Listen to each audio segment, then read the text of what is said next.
Everyone, welcome to Everyday Faith Day 26. Hope you guys are doing amazing today. Macklin wanted to show you his boo-boo. It's very important to him. So you guys see that? What happened? I got a boo-boo. How'd that happen?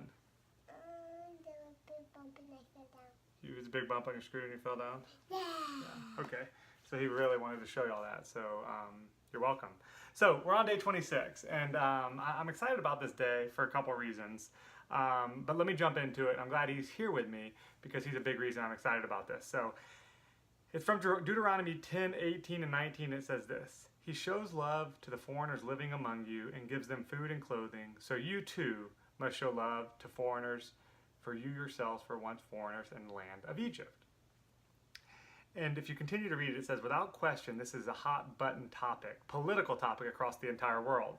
But this devotion this day isn't about politics, it's about the heart of God.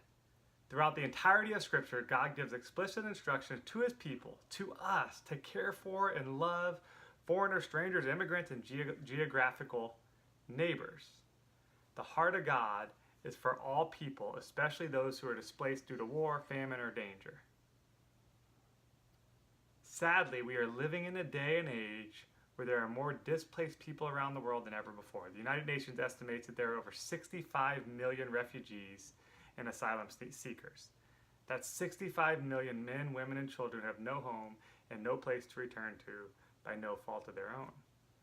There are no answers or solutions with a crisis of this magnitude, but as God's people, we can be a part of finding the answer and part of determining the best solutions to care for refugees by becoming informed, cultivating compassion and empathy in our hearts, and seeking wisdom from God. Every person is capable of doing at least that much.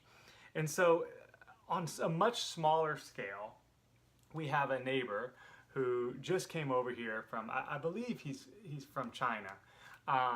Speaks very little English. His family speaks very little English. He gets picked on a ton at school. We saw him yesterday coming home from a friend's house, if you will, and my kids ran over to him to say hi to him, and he was crying and he was upset, and it turns out the kids were just super mean to him, picking on him, making fun of him, all the things that kids do. And without prompting my kids, they decided they wanted to go write, his name's Jerry, they wanted to go write Jerry a letter to say, we love you, we care about you, we're thankful you're our friend. So did you write Jerry a letter? Yeah. What did it say? Don't be silly, what did it say? Do you remember what it said? It said, I love you and thank you for being my friend. So without us, Rachel and I, prompting them, they wanted to go write that letter to Jerry because they care for him. He's our neighbor. He deserves to be loved. And it was an incredible act that kids don't see this. Like, why is this happening? And can we be more like them? Can we love more like them? Can we love our neighbors, not just next door, but across the sea, across the oceans, across the borders? Can we love more like children love? And when does that change? And that's what's so frustrating. And so today, when we got home, Jerry came over with a letter for all of our kids. And it's amazing how one act of love and kindness reciprocates. And it's a ripple effect. And so that's a tiny example.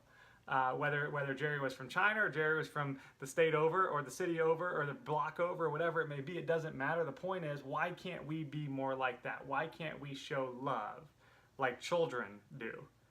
We can learn something from them. At least I did today. And I did the last couple days watching this interaction and watching this take place from a 3... Yeah. Okay, you're gonna run? Okay, see you later. That I can learn from a 3.5-year-old little boy and a 5.5-year-old little girl what it's like to love. What it's like to love without borders. Absolutely incredible experience for me. That's my takeaway. And anyway, appreciate you guys. Have a blessed day. We'll see y'all tomorrow. Bye-bye.